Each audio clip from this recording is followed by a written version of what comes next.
Selamat malam kesayangan Inang. Horas. Masih bersama kesayangan netizen, kesayangan pemirsa yang sudah hadir di podcast Horas Inang, seorang pejuang hukum yang juga seorang advokat dan juga seorang siagian. Beliau adalah Saur Siagian. Horas lagi. Horas Inang. Horas. Inang. Jadi tadi sudah kita dengarkan cerita sejarahnya Tampak ya.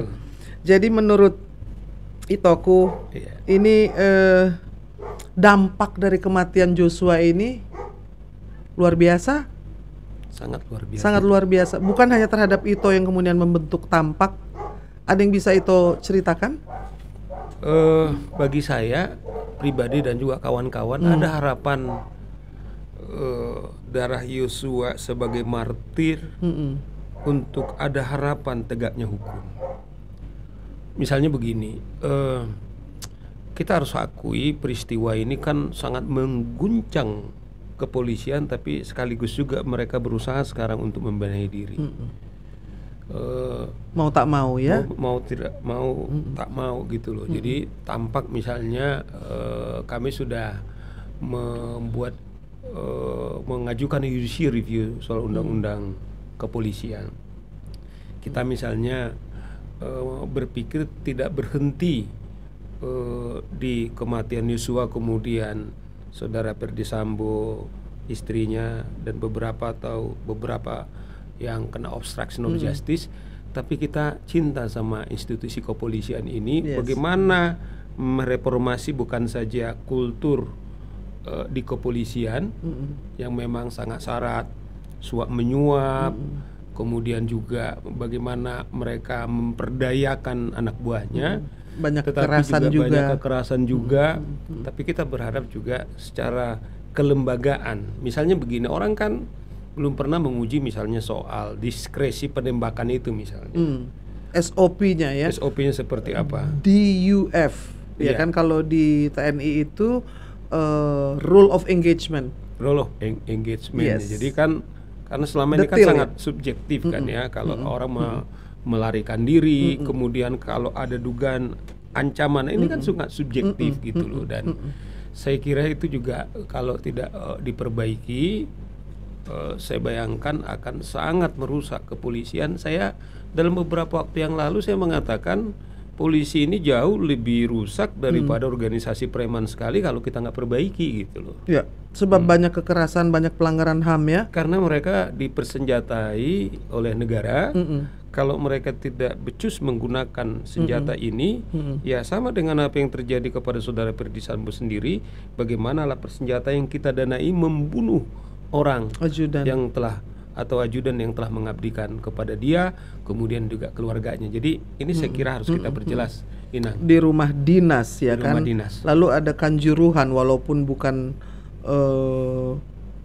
peluru tajam tapi juga hasilnya mematikan ya. Karena itu ya itu tadi SOP-nya ya, standar operating procedure, kapan mau digunakan, apakah harus menghela orang dulu, apakah harus diberikan peringatan, ayo ini bahaya gas air mata, something like that ya. Lalu ada kejaksaan, lalu ada KM 50. Jadi banyak sekali korban-korban yang sebetulnya harus dilihat dari sisi perbaikan sistem ya. Kalau itu lihatnya ya. Betul, Inang. Nah, itu usulan-usulan itu akan menjadi reformasi yang tadi Ito bilang bahwa nyawa Joshua sebagai martir itu tidak sia-sia ya. Iya, menurut saya kan toh kematian ini kan nggak bisa saya selalu bilang kepada siapapun, advokasi sehebat apapun yang kita akan lakukan nggak akan pernah mengembalikan nyawa Yosua. Betul. Tetapi kematian Yosua yang sampai detik-detik terakhir masih mendedikasikan dirinya kepada katakanlah bosnya ini, tuannya, bahkan menyetrika yaitu pakaian daripada putri anak-anak. Nah, saya kira kita buat momentum ini, kemudian bagaimana memperbaiki bukan saja menurut saya lembaga kepolisian, tetapi penegakan hukum secara keseluruhan. Karena begini, Nang, saya selalu bilang, andaikan semua struktur rusak, apakah ekonomi kita katakanlah bermasalah, kemudian para psikolog katakan tidak maksimal dalam melakukan kerja-kerjanya, tetapi semua kan itu akhirnya adalah di tangan para penegak hukum. Penegak hukum. Ya. Jadi makanya di konstitusi kan kita dibilang Indonesia adalah negara hukum, bukan negara konglomerat. Yes. Bukan negara katakanlah media seperti Bu Irma selama ini, tetapi negara hukum. Jadi kelanjutan daripada negara ini terus apa tidak, bagaimana hukum itu bisa ditegakkan. Nah sekarang ini kan peristiwa Yosua ini saya kira semacam moment of truth lah, semacam momentum. Jadi kita sekarang ini bukan lagi meratapi golden momentum, the golden moment, Bang Panda, bahwa yang selama ini menjadi perhatian daripada tampak itu juga berarti keluhan dari masyarakat banyak ya. Oh iya, iya. Bahwa orang-orang yang pernah berurusan dengan kepolisian itu biasanya mengalami luka batin akhirnya ya. Saya pikir sampai sekarang ini ya buktinya kan misalnya begini sangat tragis. Kesaksian dari Kapolres yang di Palembang, bagaimana setiap bulan Dalizon dia harus menyiapkan 300 sampai 500 juta untuk store kepada atasannya. Bagaimana peristiwa katakanlah Kapolres Bandara kemudian terlibat soal narkoba, kemudian harus dipecat karena menerima uang miliaran dari bandar-bandar narkoba. Bayangkan bandara itu sangat steril, itu fakta terjadi. Nah saya kira itu yang kita bilang, peristiwa daripada kematian Yosua ini, saya pikir juga Pak Sigit semoga melihat itu atau kepolisian, sehingga saatnya lembaga kepolisian ini yang kita milik kita ini, karena di kepolisian negara kita cintai ini ya, karena kedaulatan ada di tangan rakyat atau di tangan kita, sehingga baik tidaknya polisi juga tergantung bagaimana kita tetap menjaga, kita tetap mengkritisi, kita juga memberikan input atau juga masukan tentang kepada kepolisian kita ini, Nang. Iya, saya punya pertanyaan itu. Saya tahu bahwa memang Presiden sudah mengatakan kita harus ada reformasi hukum gara-gara Hakim Agung yang kemarin itu ya kan. Harus reformasi hukum, berarti kan juga menyangkut dari aparatur penegak hukum. Betul. Karena kalau saya lihat masalah di negeri ini adalah tindak kekerasan dan korupsi itu dilakukan oleh aparat. Itu yang menjadi masalah, ya kan. Berarti yang harus ditertibkan, yang harus dibersihkan itu adalah aparatnya. Betul. Iya kan? Setuju. Maka itu adalah dulu didirikan KPK itu. Ya, waktu itu ikut terlibat di situ itu untuk. Waktu itu Inang tahun 2001 ikut mendirikannya bersama Marsilam Simanjuntak dan Berti Despivil, lalu menyerahkan itu kepada Gus Dur di istana. Nah, cita-cita luhur atau tujuan daripada KPK itu nomor 1, menghilangkan korupsi di kepolisian, kejaksaan dan kehakiman. Betul. Tiga serangkai itu. Benar. Tetapi yang paling depan ini kepolisian as a frontliner gitu. Nah, menurut itu saya sih melihatnya selama 21 tahun ini reformasi itu terjadi ya. Kenapa kepolisian belum terreformasi menurut itu? Ya, saya juga heran. Tapi yang saya lihat yang sangat menonjol di kepolisian itu sikap tertutup soal korps itu. Mereka tertutup. Iya, sangat tertutup. Saya lihat. Jadi kadang-kadang misalnya ada survei yang sebelumnya katanya posisi polisi misalnya sempat menduduki tempat yang tertinggi. Nah, saya pikir kita tentu tidak bisa membantai survei, tetapi karena di rating mau tidak mau ada nomor 1, ada nomor 2, ada nomor 3, nomor 4, nomor 5. Tapi harus kita akui jujur, misalnya saya itu, Inang. Saya sebagai seorang praktisi hukum kadang-kadang saya ngomong kepada diri saya. Kalau ada klien saya nangani di kepolisian, kadang-kadang saya berpikir begini, saya mampu nggak menangani kasus ini dengan model budaya kepolisian kita ini, ya yang saya bilang yang penuh dengan suap menyuap, penuh dengan sogok menyogok. Itu yang kadang-kadang sebenarnya menggetarkan hati kita. Nah, oleh karena itu saya kira kalau seperti ini kan gini loh, Inang, andaikan kita bisa tersenyum misalnya karena Ferdy Sambo dengan istrinya katakanlah didakwa, yaitu ancaman hukuman mati. Tapi andaikan kita juga penegak hukum melakukan yang sama, hanya katakanlah hukum positif tidak menjerat kita, belum ketahuan dan belum ketangkap, atau belum ketahuan dan ketangkap, apakah nuranimu bisa kamu bohongi, atau Tuhanmu bisa kamu bohongi? Itu yang selalu saya bilang, mampu nggak kita? Saya bilang hanya karena ya mungkin bukan caranya mematikan seperti Yosua, tapi esensinya adalah melanggar hukum, kemudian abuse of power. Itulah menurut saya mengapa kita penting membenahi penegak hukum, termasuk kami para advokat tentunya, termasuk saya misalnya, adalah kita juga tidak mau menciptakan Sambo-Sambo yang baru, cuman tidak Sambo yang hari Senin duduk dia di kursi, yaitu dakwaan. Ya, kalau sejauh ini adalah hukuman mati, tetapi sebenarnya kita juga melakukan sogok menyogok, sebenarnya kan sih sama aja gitu. Hanya belum ketahuan, betul. Hanya belum. Jadi disitulah Inang, mengapa kemudian kita perlu mereformasi. Kita ingin juga menyelamatkan para penegak hukum, pada polisi kita ini, jaksa hakim kita ini, para advokat kita ini, agar dia betul-betul selamat kemudian dari jerat hukum seperti itu, atau nuraninya tidak dibantai tiap hari, atau dia bangga kepada anak istrinya ketika dia bisa memberikan anak istrinya makan, karena itu dari keringatnya dia, dari cara-cara sesuai dengan etika, dengan cara-cara halal. Disinilah Inang kepentingan kita. Kalaupun kita kritisi, itu adalah ekspresi sayang kita mau. Betul. Polisi kalau dia memang mau melamar jadi polisi, ya kamu jangan lagi berpikir kemudian mau hidup mewah, mau jadi kaya. Itu sesat. Itu sesat. Kalau Anda mau jadi konglomerat, dagang yang benar. Saya harus katakan, karena banyak anak-anak muda ini sekarang Inang salah kaprah. Dia bercita-cita jadi polisi, tidak lagi menegakkan hukum. Iya, mau cepet kaya. Itu ngeri. Jadi ada kerusakan mental mindset kita. Dan saya pikir dari podcast kita ini Nang, kita mau kasih tahu. Saya pikir itu sesat. Udah, silakan hak setiap orang untuk dia makmur karena konstitusi mengizinkan. Tetapi saya bilang, kalau caramu, saya selalu mengatakan, kalau caramu seperti itu, bagi saya sebagai penegak hukum jauh lebih terhormat seorang katakanlah begal.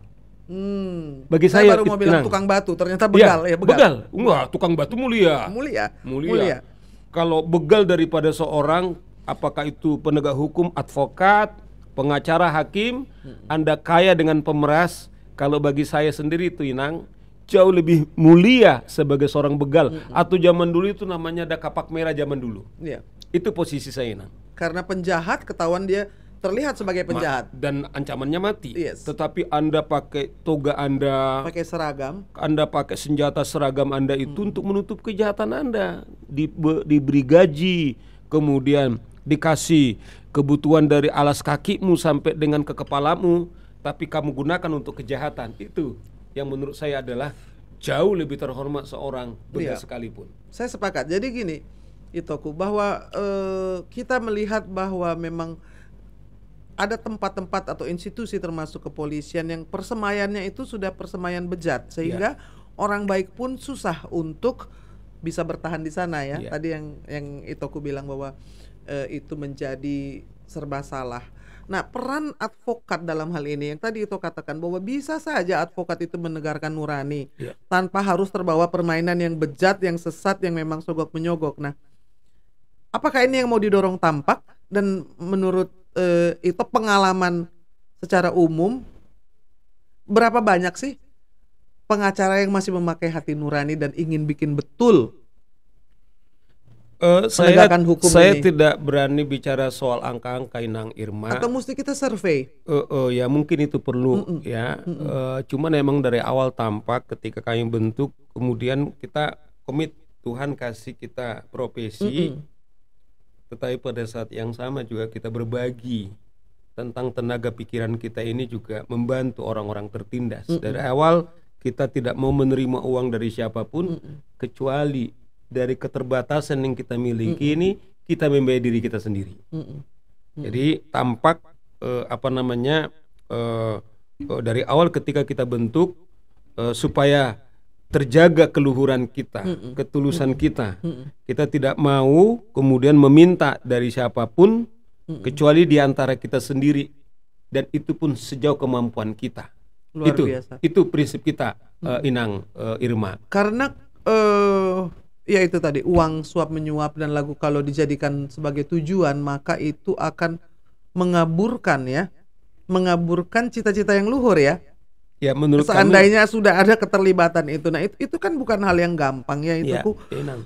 Karena semua percaya bahwa tidak akan ada yang bisa jalan tanpa uang. Bahkan dalam bahasa halak kita, ise dona mengatur negara on, ya kan? Itu kan satir sebetulnya. Hepeng do. Jadi itu artinya bahwa ada gimmick dalam bahasa Batak. Itu sebetulnya satir gitu, bahwa siapa sih yang ngatur negara ini? Uang gitu loh. Jadi inilah yang mesti digantikan dengan nurani dan keluhuran budi ya. Saya juga selalu melihat bahwa profesi advokat itu kan penegak hukum juga ya. Itu ya. Benar Inang. Bahkan kan di Undang-Undang Advokat di pasal 5 kita adalah penegak hukum. Artinya adalah bahwa kita betul-betul penegak hukum mitra, yang betul-betul menjadi mitra dan independen. Nah, makanya saya bilang sama kawan-kawan, sekecil apapun kontribusi kita, mungkin kita nggak punya dana, tapi pikiran, hati. Sejauh ini saya bilang ya terbatas apa yang kami lakukan, ya kami masih bisa jalan. Jadi saya kira di Undang-Undang Advokat juga, Inang, sesungguhnya setiap advokat itu wajib untuk melakukan kerja-kerja pro bono, wajib. Nah, ini yang saya lihat yang selama ini tidak ditekankan kepada para advokat yang telah mendapat izin untuk melakukan kerja-kerja pro bono. Nah, apa yang kita lakukan kepada Yosua ini memang menurut saya adalah kewajiban yang kita harus lakukan. Bukan soal kita sanggup apa tidak sanggup. Kalau kita karena mampu, karena banyak misalnya, itu adalah bukan panggilan yang luhur, tetapi itu charity. Bukan, advokat itu tidak pernah melakukan kerja karena belas kasihan, tetapi karena melekat di dalam dirinya bahwa konsekuensi Anda menerima profesi advokat, pada saat yang sama juga Anda harus melakukan kerja-kerja pro bono. Jadi menurut saya inilah yang sekarang menurut kami yang dilakukan oleh Tampak. Yuk, terlepas kita sebagaimana, karena menurut saya juga namanya mapan itu adalah semua itu relatif itu. Jadi kalau namanya berkecukupan itu menurut kami dalam diskusi kita adalah lebih kepada komitmen kita. Kalau Anda mau pasti bisa.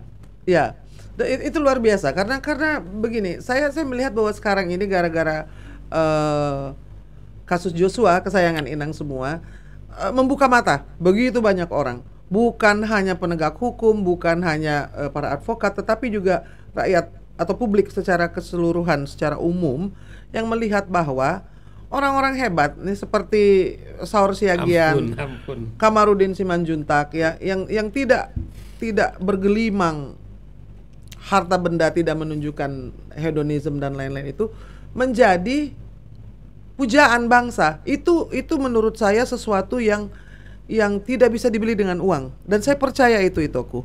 Makasih, Nang. Tidak ada uang yang bisa membeli keluhuran dan kemuliaan. Karena dari adat Batak itu dulu yang luhur itu adalah menjadi guru. Saya ini kakek saya guru, dikubur dipanggil kan Guru Hermanus Huta Barat. Jadi sampai berkaca-kaca mata saya karena segitu dihormatinya guru sama sintua, lebih daripada gelar profesor ataupun jenderal ataupun konglomerat. Jadi kalau ada pesta adat duduk di depan. Iya, betul. Kalau pergi ke gereja duduk di depan, walaupun jalan kaki dia tidak punya mobil. Jadi ada yang namanya keluhuran, lalu juga kemuliaan yang didapat dari publik, ya kan, sosial yang lebih membahagiakan. Betul. Saya pikir itulah yang sedang dicari oleh Ito dan teman-teman di Tampak. Makasih, juga bersama Kamarudin. Betul nggak, Toku? Ya, saya pikir apa yang dibilang Inang betul. Waktu kami membantu Tampak, ternyata kami juga nyangka bagaimana respon publik. Wah, saya kan nggak terlalu tahu sosial media, misalnya ada di TikTok misalnya berdua sampai ratusan orang, penuh muka itu terima kasih gitu ya.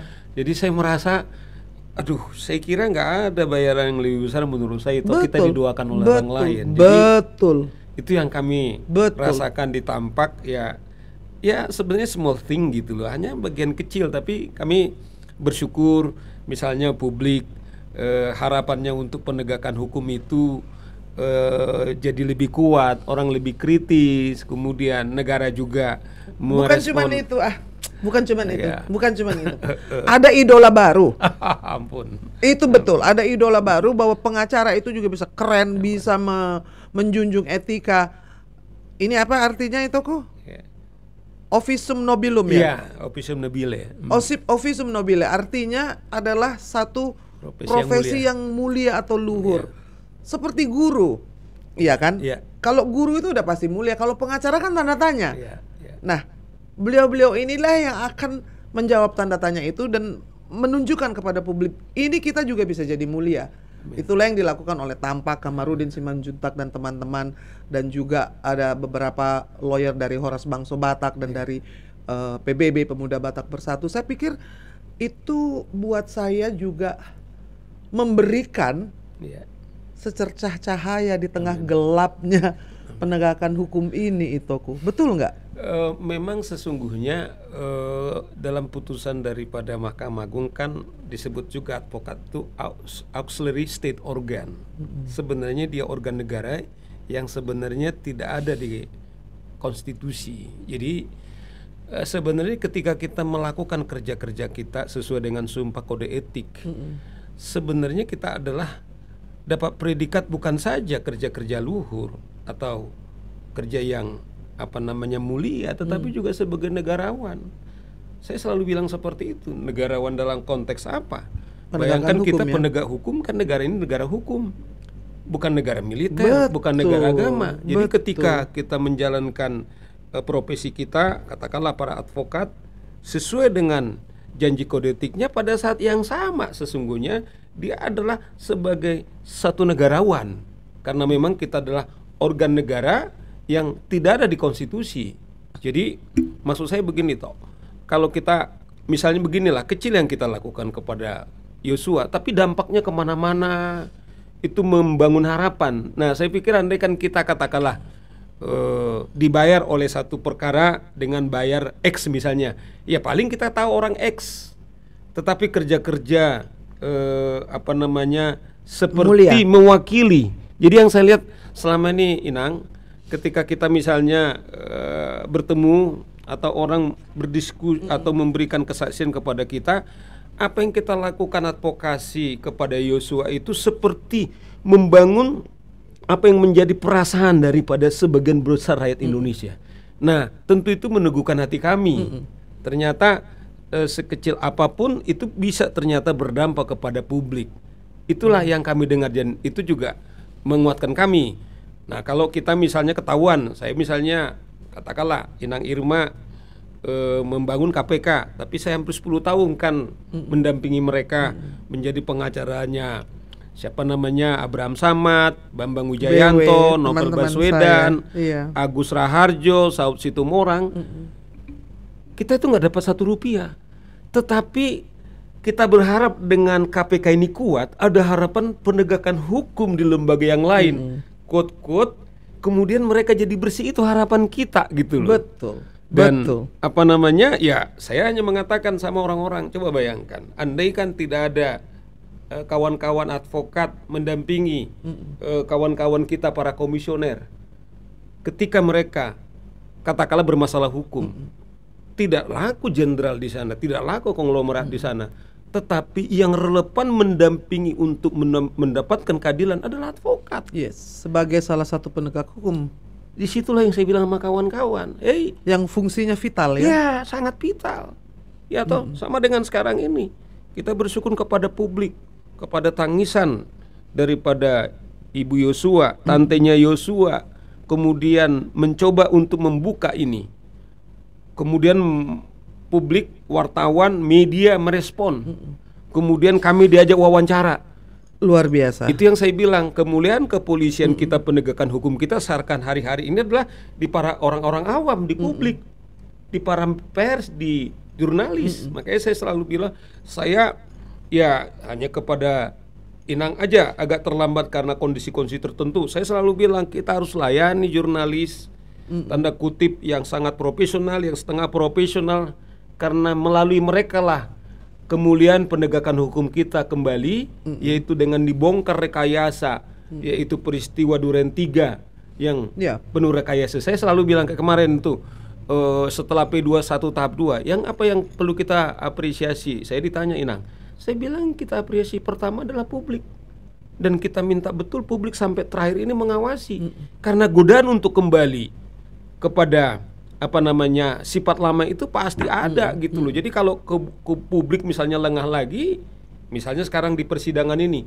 kita harus semua melototin lagi sehingga tidak bisa terjadi lagi rekayasa yang sebelumnya gitu loh Inang. Iya, sepakat. Jadi mengawal dengan ketat, dan memang media itu sebetulnya merupakan pilar kelima demokrasi yang sangat penting, ya kan? Sangat. Jadi memang negara ini bisa menjadi maju ketika masyarakatnya kuat, bukan karena pemerintah yang kuat. Karena pemerintah yang kuat bisa tiran, bisa menjadi hegemoni, bisa menjadi fasis. Tetapi kalau masyarakat yang kuat, cerdas dan bernalar sehat, yang tadi diharapkan oleh Ito Saur, paham hukum, akhirnya juga para penegak hukum ini bisa membaik, ya kan? Saya juga melihatnya sebagai satu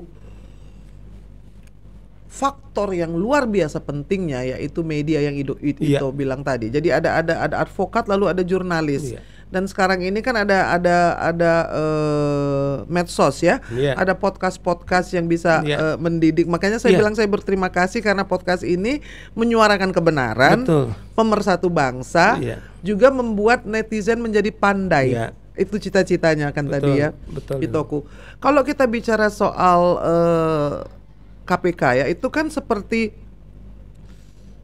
sapu yang bersih yang akan membersihkan kekotoran di ketiga serangkai ini, kepolisian, kejaksaan, dan kehakiman. Nah, ketika sapu yang bersih ini kemudian dikotori pakai sapu yang lama, sehingga dia tidak berdaya untuk membersihkan, ya kan? Saya mau tanya ke Ito Saur soal pengaduan Ferdi, itu juga salah satu upaya kan? Saya kagum sekali loh, ada yang melaporkan langsung ke KPK.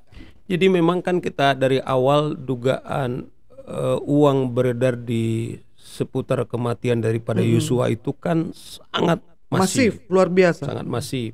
Setidaknya misalnya dorongan amplop, misalnya yang terang benderang itu kan amplop yang dibayar kepada LPSK dikembalikan. Tapi Nang itu salah satu yang kemudian nggak mereka terima. Kemudian juga Sambo menjanjikan Eliezer untuk 1 miliar kuat. Kemudian RR itu juga 500 juta. Tetapi juga waktu itu Fahmi Mas Kikik bilang dalam satu diskusi di Kompas bahwa Fahmi yang menjadi staf ahli kepolisian itu Fahmi Alamsyah kan dia juga ditemui dengan Sambo. Nah, apakah dia ditawarkan uang seperti LPSK ditolak atau diterima? Tapi menurut Kikik, dia bukan sekedar menerima, tetapi dia adalah orang yang membagi-bagikan uangnya Saur katanya. Dan itu beberapa kali diklarifikasi. Nah, dasar inilah kemudian kita laporkan ke KPK. Dan kita bilang dalam rilis kita bahwa kalau memang yang terang benderang kan soal amplop itu kan nggak bisa dibantah lagi, itu udah dugaan suap. Itu sudah terang benderang, itu udah sebenarnya kasusnya sudah kena. Tidak perlu investigasi, sudah ada terlihat. Dan kemudian saudara Edwin Pasaribu, Edwin Partogi mengaku, dan dia sudah dipanggil oleh KPK. Betul itu terjadi, sudah terang benderang. Tetapi kita bilang bahwa ini entry point sesungguhnya untuk membongkar pusaran dana ini. Tetapi yang kami sesalkan, memang dari awal kami tim tampak pro dan kontra memang. Bahkan ada juga kawan yang sangat ekstrim. Apakah kita ke KPK yang saya tidak sanggup kalau saya sampai pergi lagi ke KPK untuk melaporkan karena dia ragu. Tetapi kita dalam debat kita, termasuk saya mengatakan secara kelembagaan kan KPK masih ada, kita bilang. Karena kawan-kawan masih ingat pelanggaran etik saudara Firly Bahuri, kemudian juga salah satu komisionernya Pintauli Siregar kemudian harus dipecat, bahasa undang-undangnya kan mengundurkan diri. Nah, dasar ini juga sebenarnya kawan-kawan, apakah masih layak kita percaya? Ternyata betul, kawan kita yang awalnya meragukan, belum apa-apa dibilang sejauh ini belum ada bukti. Nah, sekarang ternyata kan ada dugaan uang judi. Ya ternyata kan di mana-mana peristiwa ternyata Yosua tertembak kan ternyata di mana-mana marak sekali judi. Dan ketika Sambo tertangkap berhenti. Ketika Sambo ditangkap kemudian berhenti. 8 Agustus. Berarti kan ketika itu kan berarti suap menyuap kepada petugas, kenapa judi jalan, berarti kan jalan. Ini masuk kita KPK, ayo maju gitu loh. Tapi kami prihatin sekali, kenapa sampai sekarang ini bahkan kita sementara kita stop dulu kecuali ada bukti lanjutan katanya. Jadi kami masih tetap diskusi apakah kita akan buat satu legal action atau seperti apa, tetapi karena kawan-kawan dari awal dari sebagian pesimis, kemudian apa masih kita harapkan KPK dan terjawab seperti ini, tetapi juga ada sebagian kecil juga kawan-kawan masih ada optimis. Nah inilah yang belum bisa dirumuskan oleh kawan-kawan di Tampak. Ini kan ada code of silence ya. Kalau kemudian di KPK itu diketuai oleh seorang polisi, maka akan ada conflict of interest, selalu juga code of silence dan juga the abuse of power yang akan melindungi teman sejawat. Akhirnya begitu kan. Nah, bagaimana supaya kita bisa membuat ini menjadi terang bahwa tidak bisa KPK diketuai oleh seorang polisi ketika yang paling korup itu adalah kepolisian. Nah, itu dulu. Jadi secara kelembagaan iya, tetapi lembaga yang menjalankan kan manusia ya kataku. Nah itu yang tadi menjadi pertanyaan, apakah Firly mau menindaklanjuti? Jika tidak, maka sudah jelas. Itu mengkonfirmasi yang tadi kekhawatiran dari teman-teman di Tampak. Karena gini, dalam urusan Sambo ini juga ada masalah TPPU itu bahwa para ajudan yang diisi 300 juta, lalu kemudian Kamarudin mengatakan ada orang mati tanggal 8, tanggal 11 ada transfer ya kan? Cuma di Indonesia ada orang bisa transfer dari dalam kubur, ya kan? Kalau dulu ada film Susana namanya Beranak Dalam Kubur, kalau sekarang M-Banking dari dalam kubur. Nah, itu kan seharusnya sudah membuat PPATK dan KPK ini secara bersamaan meneliti semua 8 ajudan itu punya rekening, apa hubungannya dengan Sambo dan PC, ya? Karena itu tidak masuk akal. Nah inilah ada uang ratusan juta dan miliaran yang beredar sehari-hari loh. Betul Inang, makanya mengapa kami prihatin kepada KPK. Ternyata rilis PPATK bahwa dugaan yang kami laporkan itu sangat kuat.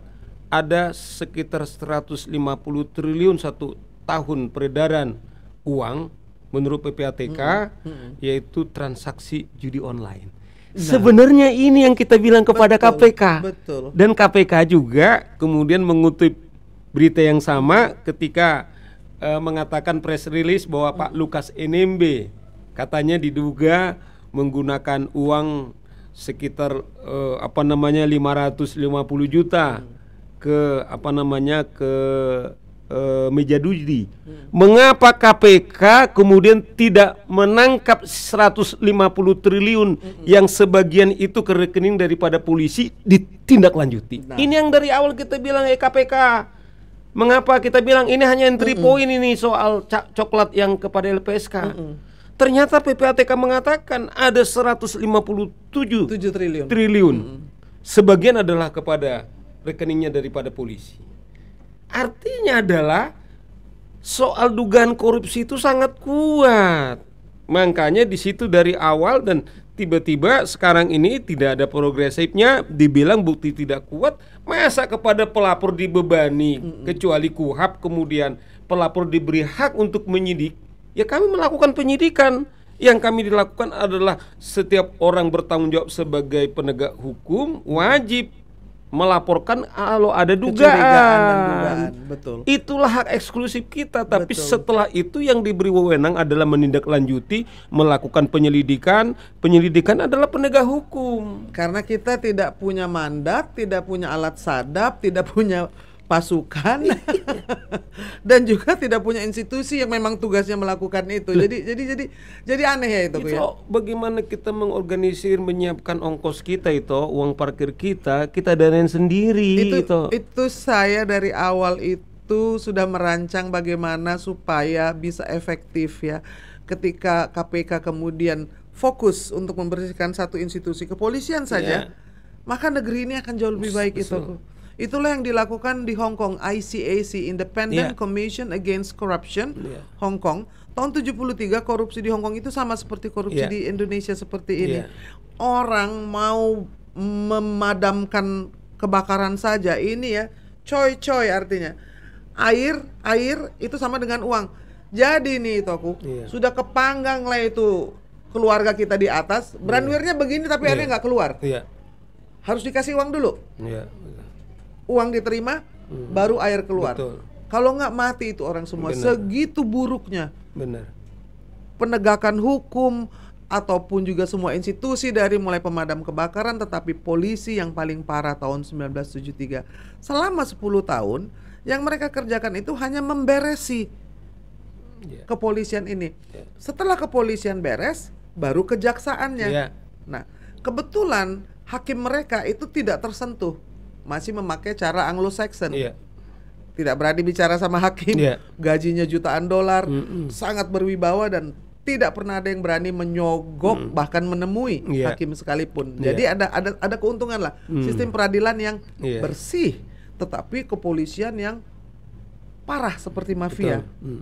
Nah, kita bisa belajar dari yang berhasil. Mestinya. Saya pikir kita bisa membicarakan ini lebih sering dan juga memberi dukungan dan tekanan, karena apa yang dilakukan Ito, melaporkan itu melalui Tampak, itu yang harus dilakukan oleh masyarakat. Sebenarnya itu kan, Ito mau jadi inspirasi kan? Ya, saya pikir juga podcastnya Inang ini juga sebenarnya dalam konteks kita semacam membangun masyarakat itu menjadi suatu gerakan. Artinya gerakan gini loh, pemberdayaan.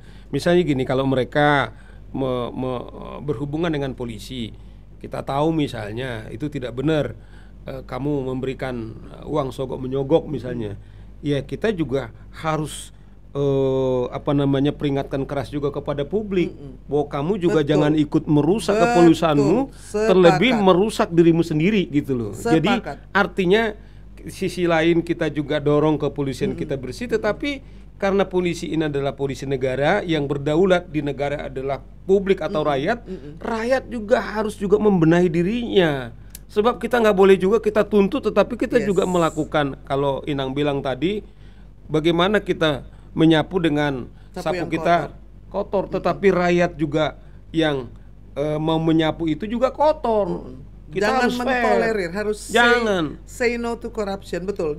Jadi sepakat bahwa masyarakat yang say no to corruption seperti say no to drugs itu akan menurunkan angka korupsi. Jadi dalam dalil memberantas korupsi itu seperti dalih Hanatolu, ada tiga kaki tungkunya itu.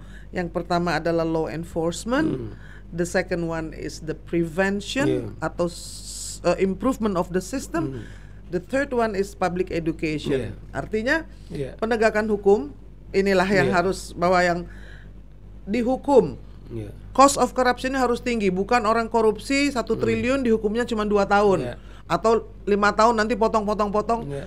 Lalu yang paling ditakuti oleh koruptor itu apa? Dimiskinkan itu. Hukuman itu dia pasang badan nanti keluar masih kaya raya. Jadi law enforcement ini bukan hanya sekedar OTT tangkap, tetapi jaksanya menuntut dengan setinggi-tingginya, hakimnya pun juga menyita, memiskinkan dan membuat orang kapok. Nah, di Hong Kong itu orang yang korupsi itu keluarganya, sanak saudara, sampai menantu, misan segala macam tidak boleh diterima di pegawai negeri, tidak boleh menjadi kandidat untuk partai politik, tidak boleh menjadi banker, tidak boleh masuk ke dalam law enforcement. Jadi orang tuh sebelum korupsi mikirnya 1000 kali. Karena bukan hanya yang korup saja yang kena, tapi seluruh keluarganya. Jadi mikir, udah gitu hukumannya bisa mati di China. Number 2 adalah prevention atau pencegahan. Nah, kalau sudah ditangkap nih Hakim Agung kemarin, lalu juga ada jaksa yang ditangkap. Itu tugas KPK tidak selesai di situ itu. Harus duduk di sini. Kau buka dulu bagaimana caranya. Dari siapa yang memberikan uang? Bagaimana alur uangnya? Siapa yang berkomunikasi sampai bisa terjadi korupsi itu? Siapa saja yang terlibat? Bagaimana alurnya? Bagaimana modusnya? Itu nanti dibuka kepada publik. Sehingga ada perbaikan sistem. Bisa melakukan pencegahan. Karena apa? Karena kalau mereka tidak cerita, kita nggak tahu itu dari mulai ketua DPR urusan IKTP harusnya dia cerita. Dari mulai anggaran, ini yang saya lakukan dengan Departemen Dalam Negeri, saya berurusan dengan siapa, dengan sekjennya, lalu pura-pura ke Banggar, lalu itu semua harus dibuka sehingga tidak terjadi lagi. Nah, yang ketiga yang tadi Ito bilang, public education, pendidikan publik itu sama pentingnya, sama pencegahan. Jadi waktu Ito bilang kalau orang korupsi itu dimungkinkan karena kita mentolerir, itu benar sekali. Jadi podcast bisa mendidik, tapi sebetulnya tugasnya dari KPK dan pemerintah juga untuk melakukan public education. Saya kira yang belum jalan itu loh, Tok. Saya kira juga betul, Inang, harus ada juga agreed political will dari pemerintah. Sebab kalau nggak ada juga, misalnya begini loh. That I totally agree. Katakanlah misalnya peristiwa di KPK, ya toh. Bayangkan Firly Bahuri itu kan dulu sudah jelas waktu dia deputi misalnya terjadi pelanggaran kode etik. Bahkan saya ketepatan menerima keberatan dari staf KPK dari ribuan yang menolak kalau Firly karena sudah didengar akan mencalonkan atau didukung pemerintah, kemudian malah memilih ini atau mencalonkan ini, kemudian sampai dia terpilih jadi ketua KPK. Kemudian itu undang-undang KPK yang direvisi. Aneh nggak sih, Tok, bahwa sampai dibuat undang-undang supaya kalau nanti orang mengembalikan uang berarti pidananya hilang. Lalu juga DPR itu seperti melindungi diri sendiri akhirnya ya, Tok, ya. Itu yang kita bilang. Benar nggak sih, Tok? Iya, saya pikir kan itu yang kita bilang, bahwa tidak ada political will daripada pemerintah yang betul-betul ingin supaya katakanlah KPK itu kuat. Sama dengan itu, waktu saya juga melamar jadi komisioner KPK. Jadi saya beruntung, saya tidak sekedar ngomong, saya melamar kemudian saya ditolak. Visi saya yang pertama adalah bagaimana membersihkan para penegak hukum ini karena di sini kuncinya. Tapi sekarang kita lihat malah begitu penegak hukum diotak-atik, malah komisionernya ditetapkan tersangka. Kemudian pemerintah tidak membackup kemudian posisi daripada KPK karena memang kan dari segi struktur organisasi kan itu kecil gitu loh. Inilah yang kita bilang, kalau tidak ada keinginan politik yang kuat dari pemerintah, saya pikir terlalu jauh harapan kita apa yang terjadi di Hong Kong. Sekarang ya itu yang kita bilang. Sedih dengernya, Tok. Sedih dengernya karena itu bilang terlalu jauh apa yang diharapkan di Hong Kong. Terlalu jauh itu. Itu waktu mendirikan KPK itu tahun 2002 ya, Tok, ya. Lalu kemudian berproses ya kan. Seharusnya budgetnya itu diambil dari APBN, lalu kemudian setiap tahun bertambah sehingga ketika tercapai tujuannya yang tadi itu bilang itu benar loh. Bahwa cita-cita visi misi itu adalah yang nomor satu itu yang tadi itu. Harusnya yang paling diterima, tapi itu menjadi jelas ya bahwa tidak ingin dibersihkan. Ternyata itu yang kita bilang, bahwa apa yang kita sebut tadi itu bayangkan polisi melakukan tindakan hukum yang sangat serius, kemudian Kapolres, kemudian menerima suap, Kapolda, ya toh, kemudian jaksa kita kasus bintang-bintang, bintang-bintang, yang terakhir adalah Hakim Agung. Jadi saya bilang kita harus jujur. Saya adalah orang yang sangat optimis, tapi saya harus jujur bahwa kita sudah gagal sebagai negara hukum. Kenapa perlu kita kasih tahu ini? Supaya kita revolusioner dalam konteks untuk membangun kembali itu loh. Nggak bisa lagi standar biasa-biasa. Prof Mahfud juga kemarin tuh ngomong sistemnya misalnya kita sudah buat waktu reformasi, ada KPK, ada komisi yudisial, PPATK, ada KY, malah KY-nya ini yang dipangkas oleh hakim itu sendiri karena mereka tidak mau kemudian disupervisi sehingga mereka tetap bisa merdeka, bukan merdeka kemudian menerapkan bagaimana hukum dan keadilan, tapi faktanya kan sering bahwa hukum itu, perkara itu adalah untuk mencari keuntungan pribadinya gitu loh. Merdeka memelintir perkara, merdeka mereka-reka kasus, lalu juga merdeka menyalahkan yang benar dan membenarkan yang salah. Itu kekacauan penegakan hukum yang sudah terjadi sebelum reformasi. Jadi setelah 22 tahun 24 tahun reformasi ini, menurut Ito masih belum ya Toh ya? Iya, saya pikir kita harus jujur. Tadi harapan waktu 98, saya ketepatan banyak mengadvokasi anak-anak aktivis mahasiswa, kita ada di jalanan gitu ya. Sama lah kita. Harapan kita tadinya awal-awal itu begitu sangat baik, tetapi menurut kita masih jauh terhadap penegakan hukum. Jadi berarti kita masih tetap harus mengawalnya. Nah, kesayangan Inang semua, tadi kan kita sudah mendengarkan bagaimana tampak apa yang dilakukan oleh seorang Saur Siagian, lalu juga pengaduan kepada KPK yang mandek, bahkan diminta untuk membawa bukti-bukti yang pelapor kenapa disuruh jadi penyidik, itu juga luar biasa ya Toh ya. Itu kan masyarakat, namanya public participation. Partisipasi publik itu kan biasanya cuma di mulut saja. Ketika ada yang berpartisipasi lalu dimentahkan seperti itu kan bahaya. Jadi orang kalau mau lapor itu jadi malas. Malah polisi sekarang ini menindaklanjuti dugaan korupsi jet pribadinya Hendra Kurniawan. Padahal itu secetek-cetek itu, tetapi uang 150 triliun yang dugaan dari judi berarti menyuap. Pasti kan judinya itu jalan seperti Inang bilang, selama ini tiba-tiba setelah Ferdy Sambo ditangkap berhenti. Berarti kan terjadi proses suap menyuap kepada aparat sehingga tidak ditindak, tetapi pelanggaran hukum judi itu tetap berjalan. Ini yang kita bilang, halo KPK, dari mana gitu.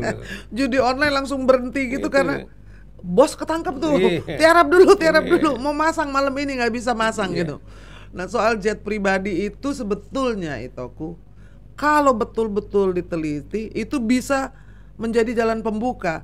Karena menurut Sugeng dari IPW, pemiliknya itu adalah seorang bandar judi online yang sudah sering meminjamkan. Sambo dan PC itu kalau berjalan-jalan pakai pesawat jet pribadi juga. Nah itu kan ada manifestnya. Jadi kalau mau diteliti soal Hendra Kurniawan, itu akan lead siapa saja yang pernah memakai, kemana saja. Dan itu bukan hanya sekedar fasilitas, tetapi memang ada kemitraan dengan bandar judi ini yang sangat mesra dan sudah berlangsung lama itu. Makanya saya bilang kemitraan ini mesti diganti dengan advokat-advokat yang mau jujur, mau mengubah sistem, dan mau juga mengajak agar para penegak hukum ini menegakkan hukum. Iya kan, bukan hanya berapa banyak dorongan amplop saja. Iya kan. Jadi saya juga optimis, mudah-mudahan. Jadi orang optimis itu ada untungnya, orang pesimis juga itu bagus karena selalu thinking of the worst. Tadi Ito Saur bilang di Tampak juga ada yang pesimis, nggak apa-apa, penting juga supaya kita akhirnya sadar, oh iya ya, kita perlu dua-dua nih. Karena kalau terlalu optimis juga gawat, kalau terlalu pesimis juga gawat. Nah, terakhir Itoku, apa yang akan Tampak lakukan untuk mengawal kasus Sambo, dan ada nggak pandangan Ito yang merupakan pengharapan lah, katakan? Dari awal kan memang ini adalah kalau kami mengatakan Tampak adalah ada kegelapan hukum, yaitu dengan tragedi hukum yang sangat luar biasa, sekaligus juga ada tragedi kemanusiaan.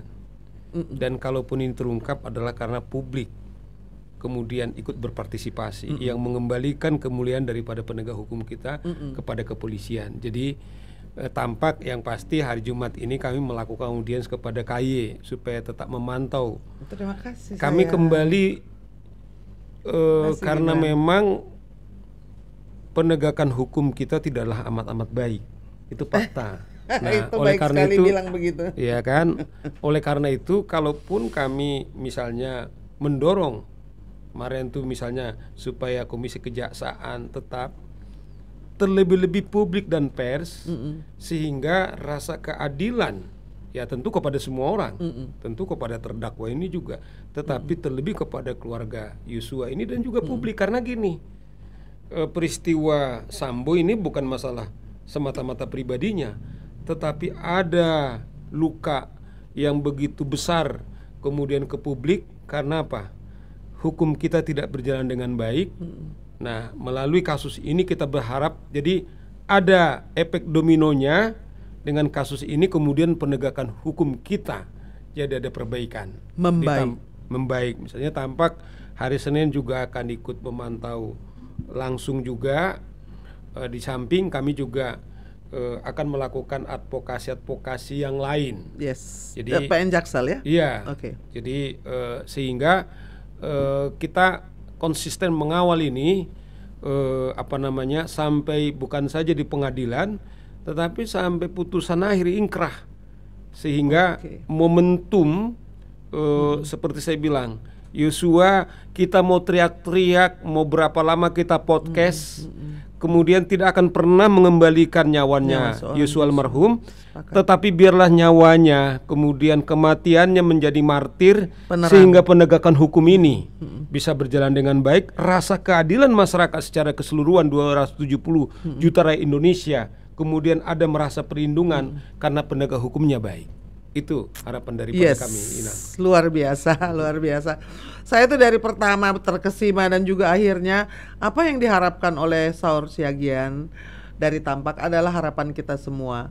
Karena bukan hanya nyawa Joshua menjadi penerang ya dalam gelapnya penegakan hukum, tetapi tadi juga beliau mengatakan, Saur Siagian di sini duduk untuk mengatakan bahwa kita harus memakai momentum ini untuk mereformasi polisi, mereformasi penegakan hukum, dan hanya bisa dilakukan kalau kita semua ikut mendukungnya. Betul. Media, netizen, kesayangan Inang semua, mudah-mudahan memetik manfaat dan kita akan sering-sering undang Saur Siagian dari Tampak. Terima kasih, Horas. Mulia.